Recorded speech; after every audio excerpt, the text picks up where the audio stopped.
함께 나눌 하나님의 말씀은 신약성경 요한계시록 2장 8절로 11절까지 말씀입니다.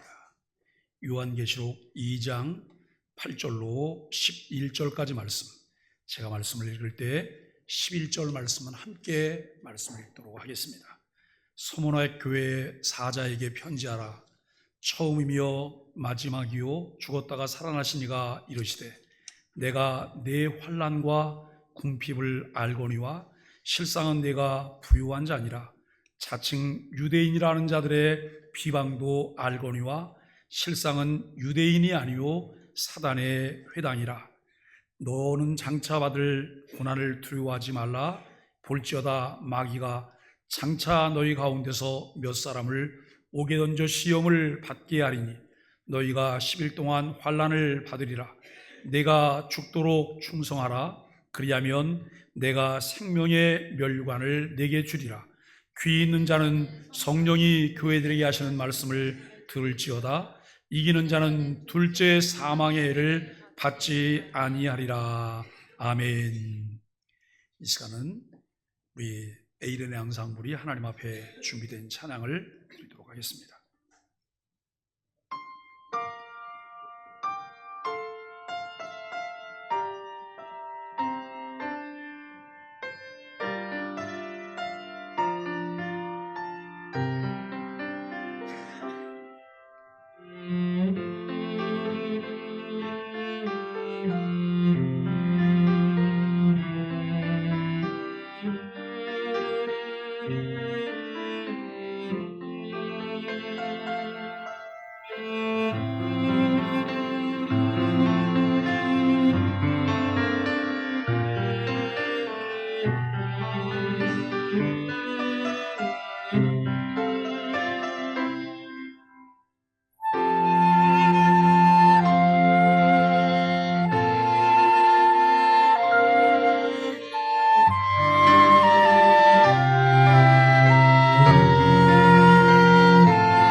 아멘. 감사합니다.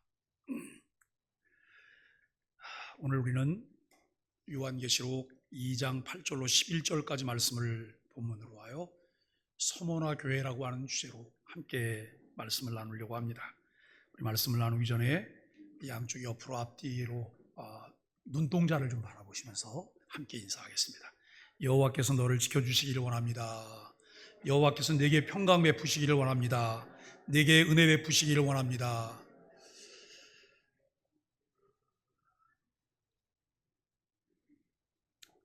사랑스러운 눈으로 바라보면서 다 인사를 마치셨으면 오늘 또 우리에게 주시는 말씀들을 함께 나누도록 하겠습니다. 우리는 지난주 주님께서 에베소 교회에게 보낸 예언 신탁에 대해서 살펴보았습니다. 에베소라고 하는 도시가 가지는 지리적인 특징은 소아시아 지역의 무역과 문화 그리고 정치와 경제의 중심지 역할을 하였기 때문에 매우 번영한 곳이었습니다. 종교적으로도 아뎀이라고 하는 풍요와 축복을 상징하는 여신을 숭배하는 곳이었기 때문에 매우 타락한 곳이었다고 말씀을 함께 나눴습니다. 이 에베소 교회가 주님으로부터 받은 예언 신탁은 우상 숭배를 거절하고 믿음을 지키기 위한 너희의 수고와 행위와 인내를 내가 알고 있다라고 하는 말씀입니다. 그러나 너희에게 한 가지 부족한 것은 첫사랑을 버렸다라고 책망을 받았다는 것입니다. 그들이 버렸다는 첫사랑이 무엇인가에 대해서는 예수님 안에서 맺어진 성도들 사이에 가져야 했던 신뢰와 섬김의 모습을 의미하기도 합니다. 예수님 안에서 처음 가졌던 구원의 감격을 말하기도 하죠. 주님 앞에 온전히 헌신하고자 다짐했던 이 믿음의 첫 경험들, 이런 모든 것들을 주님은 첫사랑이라고 말씀하셨습니다.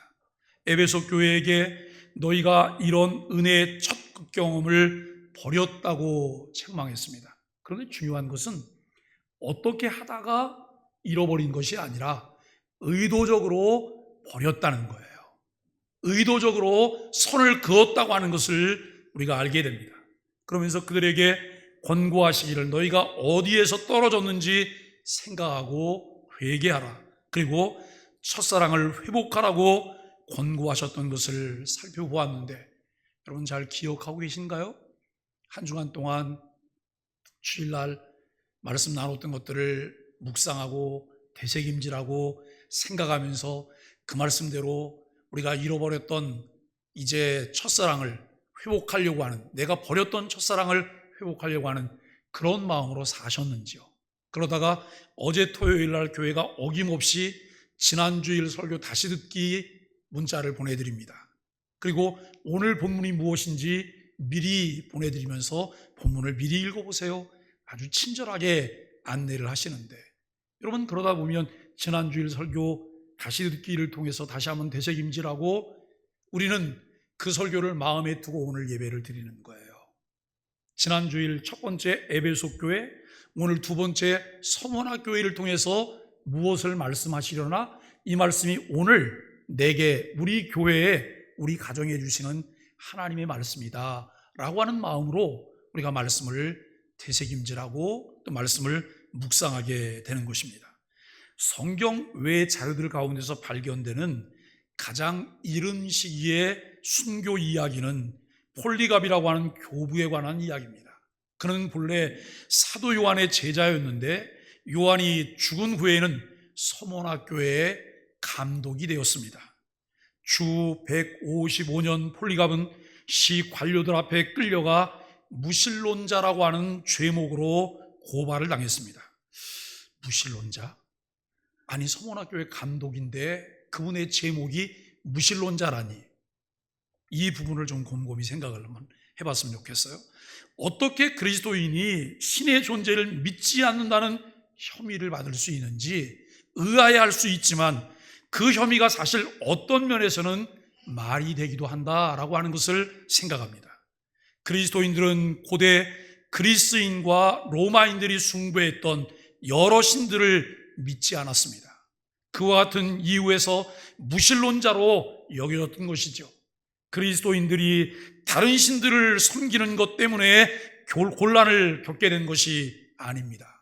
그리스도인들이 주위 이교도들을 자극한 부분은 참 하나님 한 분을 믿으면서 다른 모든 신들을 거부한 배타성이었습니다.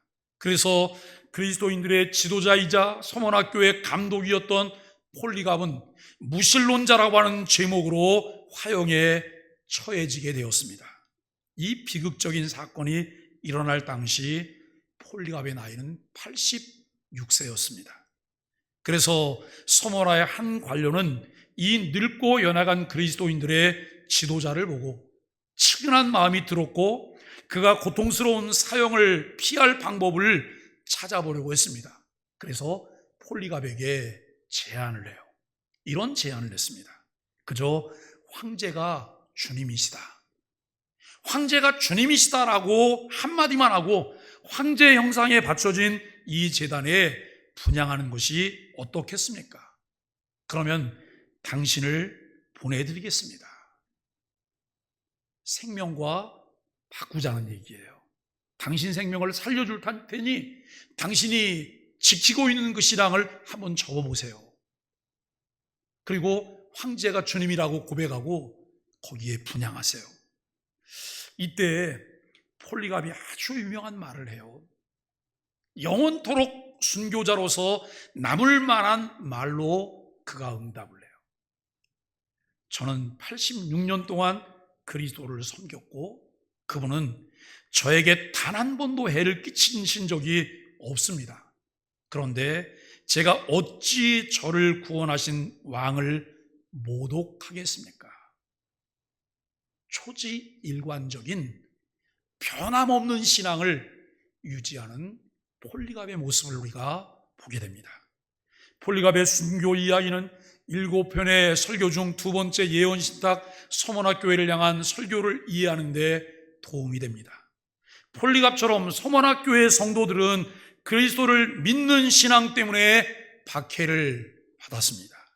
또한 그들은 폴리갑처럼 박해를 받는 상황 속에서도 자신들의 신앙을 부인하지 않고 오히려 죽기까지 인내했습니다. 따라서 오늘 이 메시지를 통해 함께 나누려고 하는 두 번째 교회가 바로 이 서머나 교회인데 극심한 박해 중에도 인내하는 교회다. 극심한 박해 중에도 인내하는 교회였다라고 말할 수 있습니다. 서머나 교회는 에베소 교회에서 북쪽으로 80km 정도 떨어진 곳에 위치한 항구 도시입니다. 이 서머나는 지금은 완전히 폐허가 되어버린 에베소 교회와는 달리 지금도 무역과 경제, 문화의 중심지로 크게 쓰임받고 있는 도시입니다. 사도 요한이 편지를 쓸 당시에도 인구가 20만 정도가 살고 있는 도시였습니다. 서머나는 크고 화려한 도시였습니다. 이 서머나는 지금 터키의 이즈미르라고 하는 도시입니다.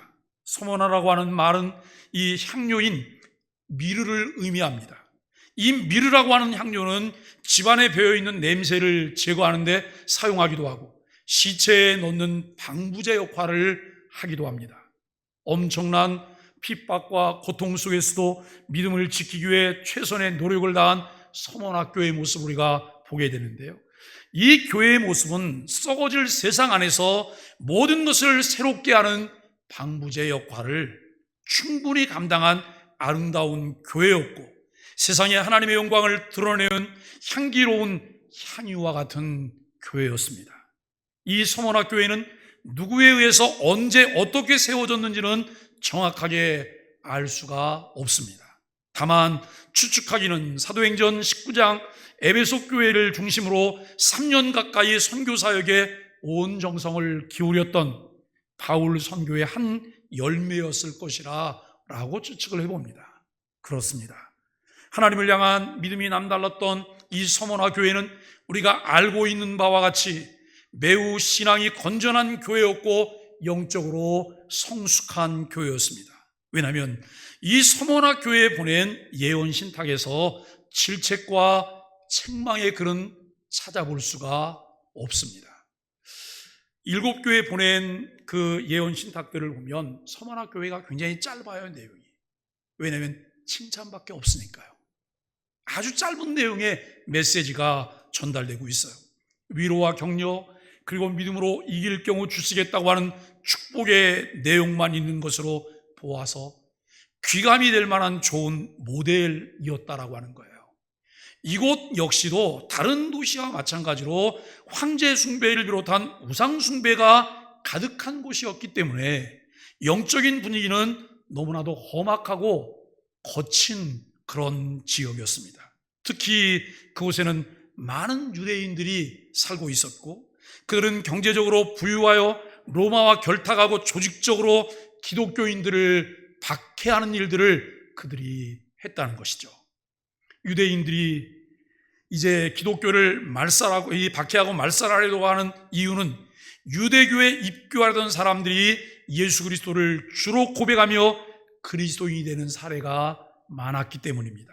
서머나 교회가 그러한 상황 중에도 그들의 믿음을 굳건하게 지킬 수 있었던 것은 사도 요한의 제자로 순교자인 서머나 교회의 감독인 폴리갑의 영향이 컸을 것으로 생각을 해보게 됩니다. 신앙을 지키다가 화영장의 이슬로 사라지는 순교의 제물이 된 폴리갑이 서머나 교회의 12번째로 순교자라고 하는 초대교회 기록을 우리가 살펴볼 수가 있어요. 그러니까 여러분, 그 서머나 교회가 유지되고 있는 동안 계속해서 순교자들이 나왔다는 거예요. 순교자가 나온다고 하는 것은 그만큼 극심했다는 거예요. 여러분, 요즘 순교자가 우리 한국교회에 있을까요? 요즘은 한국교회 순교자를 찾아오기가 쉽지 않아요. 왜냐하면 신앙생활이 자유로우니까요. 신앙생활이 편하기 때문에. 그런데 우리도 여러분 근현대사를 통해서 살펴볼 수 있는 것은 일제 36년 치하에 많은 순교자가 나왔다는 거예요. 6.25 전쟁을 치르면서 많은 순교자들이 있었다고 하는 것을 우리는 알게 돼요.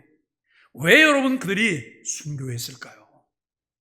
신앙의 지조를 지켰기 때문에, 말씀대로 신앙을 따라가는 사람들이었기 때문에 순교하는 그런 일들이 있었다는 거예요. 이 서머나 교회에 순교의 제물이 되었던 그 많은 사람들을 보면서 이 교회가 얼마나 반듯한 교회로 세워져가고 있을까라고 하는 것을 보게 됩니다.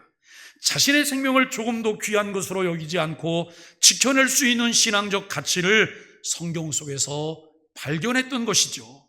하나님의 그 크신 사랑을 알게 되었기 때문에 그 일이 가능했다고 하는 것입니다.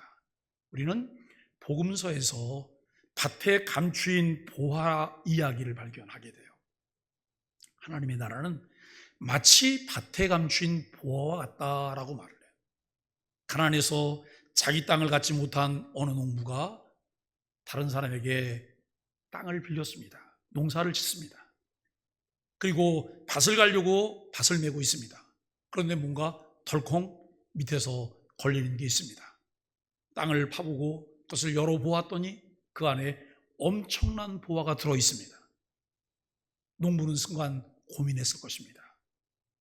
남의 밭인데 이것을 가져가면 안 되고, 이것을 합법적으로 가질 수 있는 방법은 내가 이 밭을 소유하는 거다라고 하는 거죠. 그래서 그는 집으로 돌아가서 자녀와 아내와도 상의를 하지 않은 것 같아요. 그리고 모든 것을 팔기 시작해요. 모든 세간을 다 팔고 돈 될 만한 것은 다 파는데 그가 남긴 것이 있죠. 뭘 남겼을까요? 아내와 자식은 남기고 모든 것을 다 팔았어요. 아내가 보기에는 지금 남편이 무모한 행동을 하고 있는 거예요. 그런데 이 사람은 분명한 목적이 있어요. 엄청난 보화가 있는 것을 보았기 때문에 우리 집에 있는 모든 것을 다 팔아도 이것은 가치 있는 일이다 라고 하는 생각 때문에 그가 그것을 팔고 마침내 밭을 소유하고 온 가족과 함께 기쁨을 나누는 이야기가 성경에 기록되어 있습니다. 이것을 보고 마치 하나님의 나라는 이와 같은 것이다. 여러분, 누가 신앙생활을 바르게 할 수 있을까요? 누가 반듯한 그리스도인으로 살아갈 수가 있을까요? 누가 여러분 여러 가지 어려움과 환난과 핍박과 모함과 비방 속에서도 그리스도인다운 모습을 갖춰가며 예수 그리스도를 닮아가는 신앙적인 편을 선택할 수 있을까요? 하나님의 보화를 발견한 사람 아닐까요? 하나님의 나라 가치를 알게 된 신앙인이 그와 같은 것을 선택하게 된다는 거예요.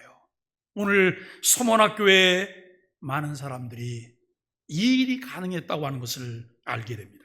주님은 주님 자신을 향해 믿음을 지키려다가 순교한 믿음의 사람이 있는 서문학교에게 보낸 예언 신탁에서 자신을 이렇게 표현해요. 처음이요, 나중이요, 죽었다가 살아나신이라고 말씀하세요. 처음이요, 나중이라고 하는 말은 환난을 당한 서문학교의 성도들에게 주는 큰 격려의 말씀으로서 주님은 역사의 주인이시오, 창조주시다라고 하는 것을 전제하고 있습니다. 기독교 신앙은 창세기 1장 1절에서 시작이 되어집니다. 태초에 하나님이 천지를 창조하시니라. 여러분 이 말씀을 믿으십니까? 분명하게 믿으세요? 분명하게 믿으신다면 우리는 하나님을 믿는 것이고 성경 전체를 믿을 수가 있는 것입니다. 알파와 오메가, 처음과 나중이신 역사의 주관자이시며 창조주 하나님을 믿는 것으로 신앙이 시작되어져요.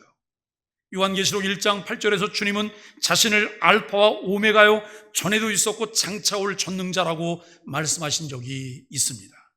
주님께서 서문화 교회 처음이요 나중이라고 자신을 다시 소개하면서 살았다가 죽었다가 살아나시니라는 말씀도 하셨습니다. 이것은 죄와 사망 권세를 깨트리시고 부활하신 주님으로 그가 가지신 놀라운 권세를 말씀하고 있습니다. 이렇게 세상 모든 것의 창조주이시고 역사를 주관하시는 주님으로서 오늘도 살아계셔서 모든 것을 홀로 감당하고 계신 주님께서 말씀을 하셨습니다. 사망의 권세를 깨트리시고 부활하신 주님께서 서문화 교회의 성도들의 형편을, 믿음의 형편을 다 알고 계신다는 말씀입니다. 여러분, 그 주님이 서문화 교회 교인들의 형편만 다 알고 계실까요? 그 주님은 내 형편도 다 알고 계세요. 그 주님은 나를 통해 겉으로 표현되어지는 행동만 아는 것이 아니라 내 행동의 동기도 아시고 내가 생각하는 것에 여러분 동기도 그 주님은 다 아세요. 우리는 오늘 그 주님 앞에 섰는 것이고 그 주님과 함께 걷는 삶을 살고 있습니다. 9절에 내가 내 환난과 궁핍을 안다고 하였습니다. 환난이라고 하는 말은 서문화 교회에 닥친 종교적인 환난을 의미합니다. 우상 숭배를 거절함으로 그들이 감당했던 그 엄청난 핍박과 고난을 의미합니다. 즉 심신의 고통, 괴로움 또는 시련이라고 하였습니다. 즉 서문화 교회가 당한 시련은 바로 믿음 생활을 잘 하려고 하는 데서 오는 핍박과 고난입니다. 실제로 그렇습니다. 주님을 잘 섬기고 말씀의 가르침대로 살아가려고 하면 그것 때문에 받아야 할 고난이 있음을 우리는 잘 알고 계시리라고 생각합니다. 우리들이 진실하게 주님을 섬기다가 당하는 고난이 있음을 주님은 잘 알고 계시다는 것입니다. 내가 말한 적이 없어도, 고통을 호소한 적이 없어도 우리 주님은 우리들의 믿음의 형편을 너무나도 잘 알고 계시다고 하는 것입니다. 혹시 우리들 가운데 믿음의 거룩함을 지키려다가 지금 고난당하는 사람이 계십니까? 걱정하지 마십시오. 주님께서 우리의 모든 것을 다 알고 계시다고 말씀하십니다. 또 그들이 당한 궁핍이라는 말은 예수 그리스도에 대한 신앙의 순수함을 지키기 위해 노력하고 애쓰다가 당하게 된 가난을 말합니다. 당시 서문화는 물질적으로 매우 풍성한 도시였습니다. 그러나 이 물질의 풍요는 황제 숭배하는 사람들에게만 국한된 권리였다는 거예요. 그러니 황제 숭배를 거절한 서문화 교회의 성도들은 매우 가난한 삶을 살 수밖에 없었습니다. 뿐만 아니라 불신자들 가운데서는 기독교인들의 재산을 빼앗는 사람들도 있었다고 합니다. 예수 중심의 신앙을 지키려고 하는 사람들이 갖는 그 핍박과 고난은 이루 말로 다 표현할 수가 없습니다. 믿음을 지키기 위해서 당하는 환난과 궁핍을 가지고 있는 서머나 교회에게 주님께서 말씀하시기를 실상은 너희가 부유한 자라고 격려하십니다. 너희 지금 가난해 죽겠지, 배고파 죽겠지, 어려워서 죽을 지경이지. 그런데 실상은 너희가 부유한 자야. 신앙생활의 비밀은 여기 있더라고요. 믿음의 눈으로 이것을 볼 수 있을 때, 믿음의 눈으로 이것을 볼 수 있을 때 더 나은 편을 선택할 수 있고요, 주님의 편을 선택할 수 있고요, 그리고 주님께서 말씀하신 좁은 문으로 들어갈 수 있는 길을 선택할 수가 있습니다. 비록 육신적으로 너희가 가난하다고 할지라도 하나님 나라에서는 부유한 자라고 하는 사실입니다. 현실적으로 너희가 궁핍하여 마음껏 먹을 수도 없고 마음껏 쓸 수 없어 힘이 들지라도 이 세상은 나그네의 길이기 때문에 잠시 잠깐 지나간다는 거예요. 영원한 하나님의 나라를 바라볼 수 있다면 잠시 머물게 되는 나그네의 삶에서 느끼는 고충은 감내할 수 있어야 되지 않을까요? 견뎌낼 수 있어야 되지 않을까요? 사람들이 그런 말을 해. 집 떠나면 개고생이라고. 우리가 여러분 돈 주고 여행을 가요. 그런데 호합한 여행이 아닌 다음에는 여행 떠나면 고생이 기다리고 있어요. 많은 수고가 있어요. 어떤 교회 선교팀이 지금 유럽의 조지아 여행을 하고 있어요. 그런데 식당 가서 정말 처음 먹어보는 음식들, 또 산의 진미를 만나는데 한국 사람 입맛에 맞질 않아요. 비싼 돈을 지불했음에도 불구하고 입맛에 맞지 않아요. 그래서 먹는 것들이 만족하지 않은 거예요. 그런데 누군가 트렁크 하나를 가져와서 열더래요. 그분이 어느 회사 대표신데요, 거기에 보니까 김, 고추장, 깻잎, 콩자반 이런 것들이 그 트렁크에 가득 있다는 거예요. 집에 돌아오시면 그거 안 드시잖아요. 별로 거들떠볼 일이 없잖아요. 집에는 내 입맛에 맞는 게 더 좋은 게 많거든요. 그런데 그걸 보면서 모든 사람들이 환호성을 치면서 여러분 웃어요. 저도 선교지 여행을 할 때에는 바리바리 꼭 싸는 게 있어요. 고추장을 비롯해서 볶은 고추장, 이걸 비롯해서 몇 가지 밑반찬을 싸요. 그리고 식당에 갈 때마다 하나씩 다 꺼내놓습니다. 처음에는 사람들이 이렇게 말을 해요. 현지 왔으면 현지식을 먹어야지, 그걸 왜 꺼내냐고, 그런 걸 왜 갖고 다니냐 그래요. 그러시냐고, 현지식 맛있게 드시라고. 나는 입맛이 좀 한국적이어서 잘 안 맞는다. 제가 향료 냄새를 아주 싫어하고요. 그래서 동남아를 가거나 중국 가면 그것 때문에 너무너무 어려워요. 아프리카를 가면 너무 지저분하니까 이걸 먹어야 될까 말아야 될까 고민을 너무나 많이 해요. 저는 꺼내놓고 그냥 고추장 하나 가지고 그냥 밥을 한 그릇 다 먹지요. 근데 한 끼, 두 끼 지나보세요. 그렇게 말했던 사람들이 제 옆으로 다 붙어요. 좀 얻어먹을 수 없을까? 그러면 그때는 제가 조금 더 많이 가지고 나와서 조금 더 많이 풀어요. 왜냐하면 제가 준비할 때는 제 것만 준비하지 않거든요. 모든 일행들이 넉넉하게 먹을 수 있는 것들을 다 준비해서 가져가서 그것을 다 꺼내놔요. 한국에서는 그런 거 주면 욕먹어요. 그런데 거기선 그걸 주잖아요. 얼마나 귀하게 여김을 받는지 몰라요. 꼭 필요할 때 적소에 사용될 수 있다고 하는 것은 아주 유용한 것이죠. 여러분, 그러나 그 여행이 계속되는 것이 아니고 집으로 돌아올 것이기 때문에 우리는 그것을 이겨내요, 견뎌내요. 우리가 이 땅을 영원무궁토록 사신다고 생각하십니까? 잠시 머물게 되는 나그네잖아요.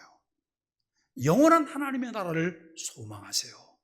헛된 망상 속에서 소망하지 마시고 성경이 우리에게 명시하고 가르쳐 주시고 보여주시는 이 그림들을 바라보면서 하나님의 나라를 소망하시게 되기를 바랍니다.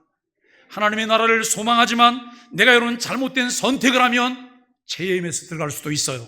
신천지에 빠질 수도 있어요. 하나님의 교회에 빠질 수도 있어요.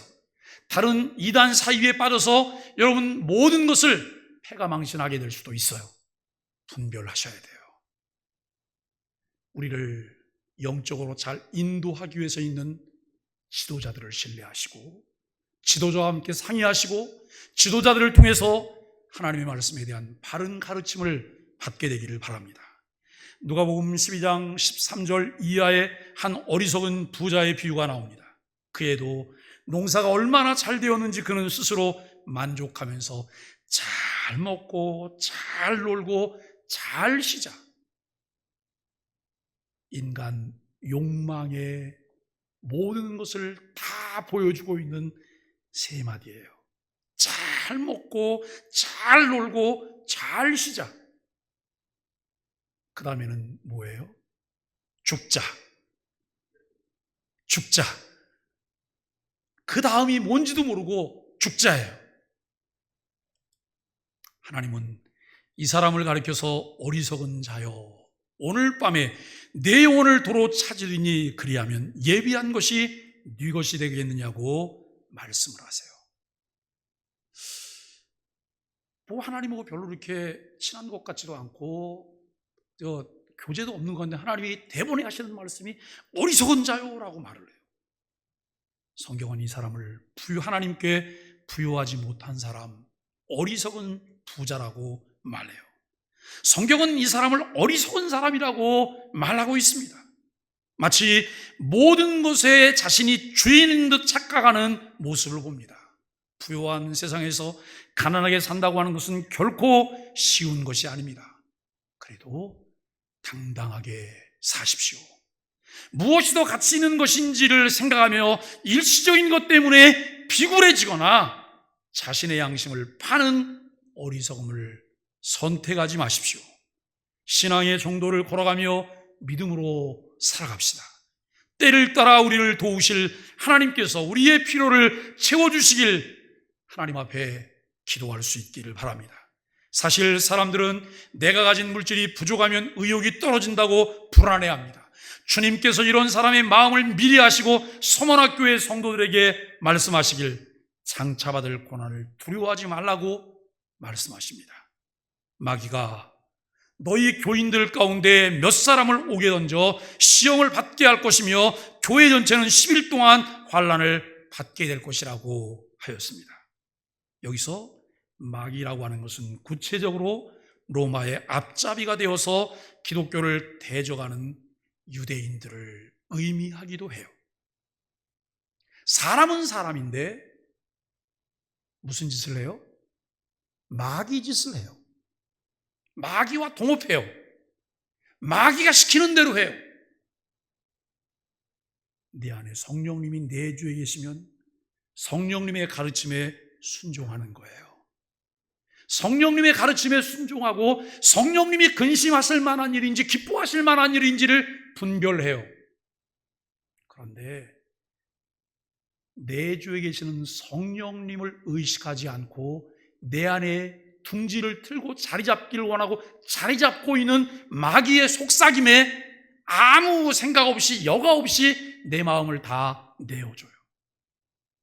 그리고 그가 시키는 대로 잘 따라가요. 여러분, 그 삶에 성령의 열매를 기대할 수 있을까요? 성령의 열매는 없어요. 성령의 열매는 없어요. 성령의 가르침에 순종하십시오.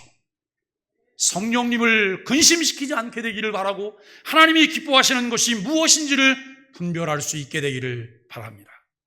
이들이 얼마나 지독하고 끈질긴 사람들이었는지 오늘 본문은 자칭 유대인이라고는 하나 실상은 유대인이 아니요 사단의 회라고 기록하고 있습니다. 너희를 핍박하는 그 사람들이 혈통적으로는 유대인일지 몰라도 그들이 하는 행동은 사탄이요 마귀라고 합니다. 또 교회 전체가 10일 동안 환난을 받을 것이라고 말한 것은 아주 짧은 기간 동안 분명하고 피할 수 없는 시련과 환난이 있을 것이라고 하는 거예요. 이런 구체적인 말씀을 주님께서 하시는 이유는 시련에 대한 두려움을 떨쳐버리고 굳건한 믿음의 반석 위에 서서 믿음 안에서 모든 것을 이겨내라고 하는 격려예요. 신앙생활에는 이게 필요하더라고요. 그 다음, 그 너머가 필요해요. 고비가 있어요. 어려움이 있어요. 다 팽개치고 포기하고 싶고 교회를 떠나고 싶기도 하고 마음에 안 드는 사람 때문에 꼴 보기 싫은 마음들이 막 일어서요. 그래서 그때는 성령님 근심이고 하나님을 기쁘시게 하는 거고, 제가 이렇게 표현할게요. 이것이고 저것이고 나발이고 다 필요 없다 그래요. 여러분, 그것을 넘어서셔야 돼요.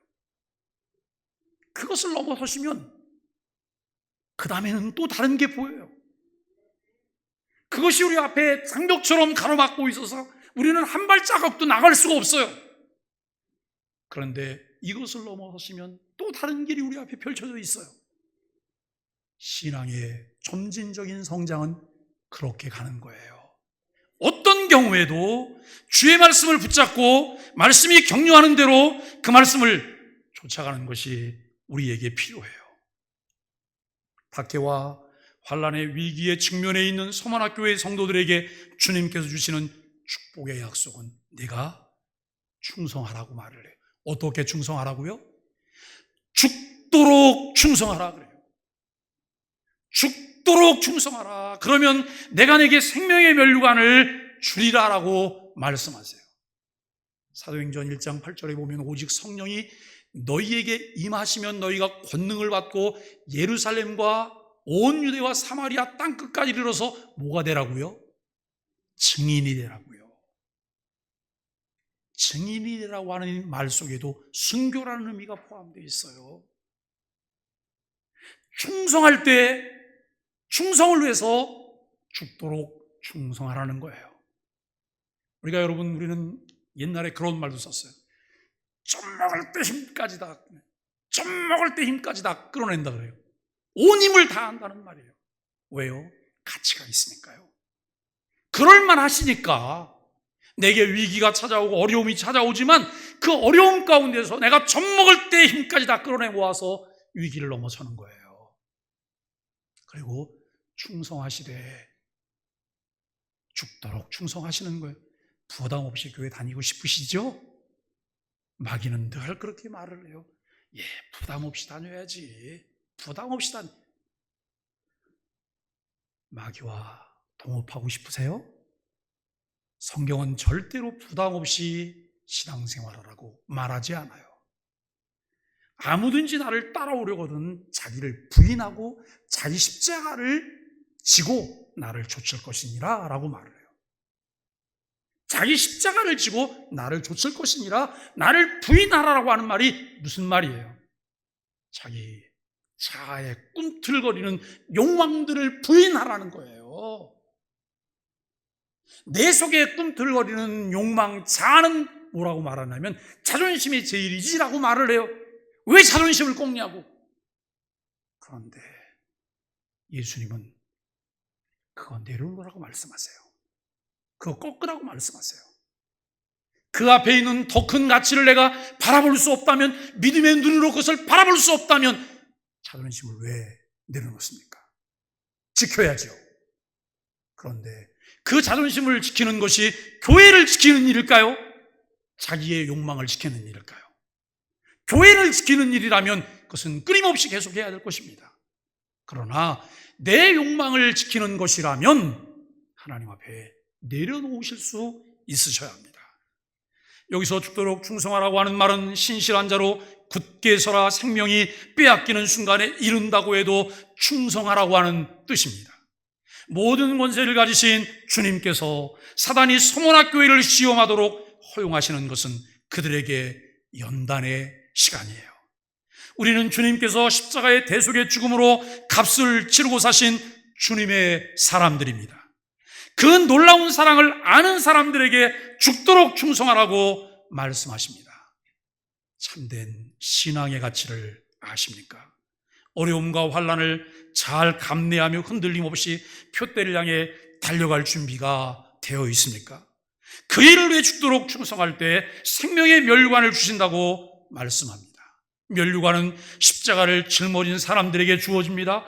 예수님께서 십자가의 고난 후 부활의 영광을 얻으셨고 승천하여 하나님 나라 영광의 보좌에 앉으셨습니다. 신앙생활은 모양만으로 이루어지지 않습니다.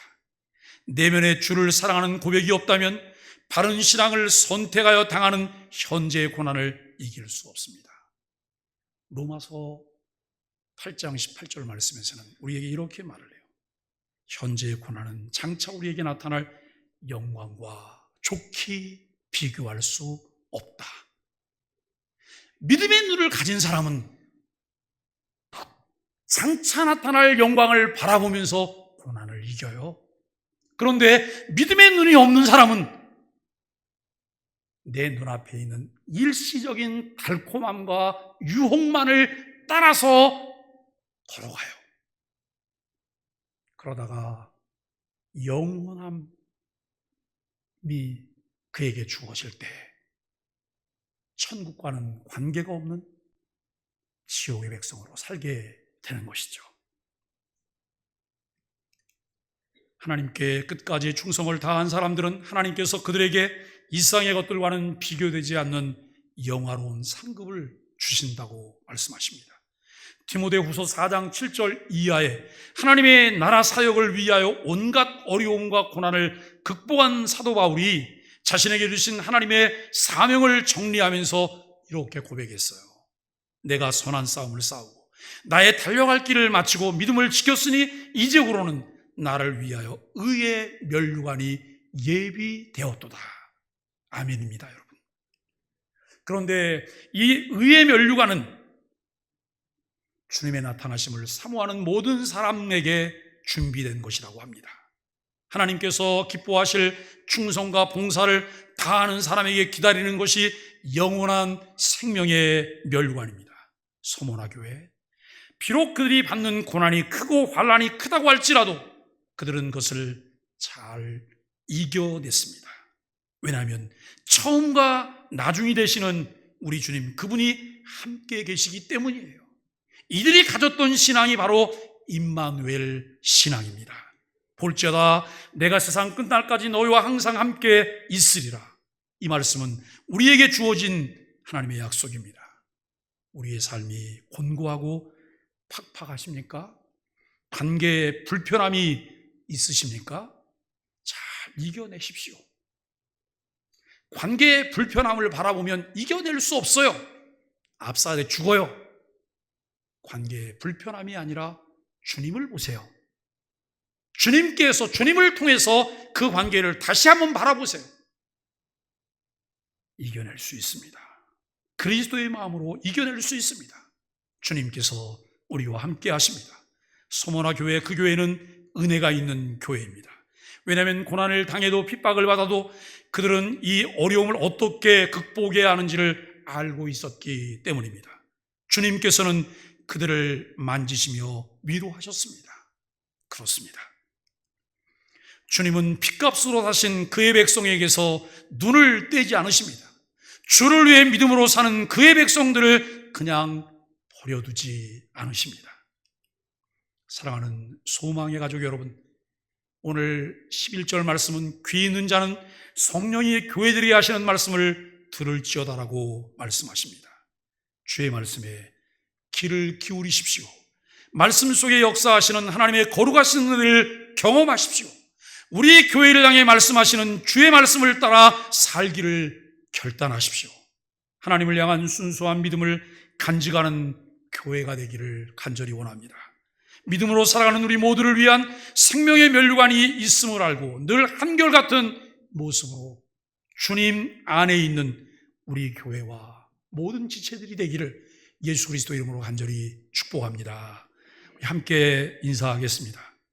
아시레 예수님 때문에 당신이 최고십니다. 우리 소망의 교회 함께 예배할 수 기쁩니다. 사랑하고 축복합니다. 333장 찬송하겠습니다.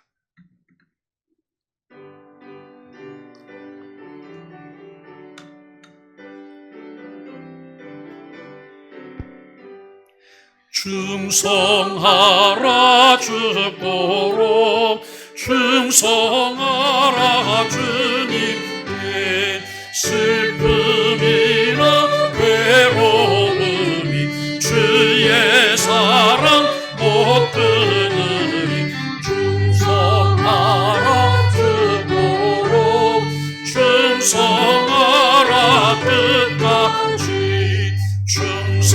아